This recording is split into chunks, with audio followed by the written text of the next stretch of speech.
शान्ति। Good morning, नमस्ते सम्पूर्णलाई। आज मिति 2083 साल वैशाख 23 गते बुधबार, तदनुसार मे 6 तारिक 2026। प्रात मुरली। ओम शान्ति। बापदादा मधुबन।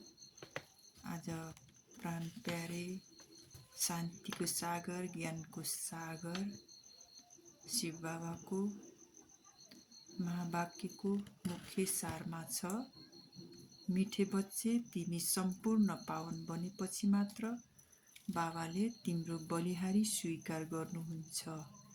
आफ्नो मनलाई सोध, म कति पावन बनेको छु। ओम शान्ति। सबैको दिन शुभ रहोस्, मङ्गलमय बनोस्। ओम शान्ति।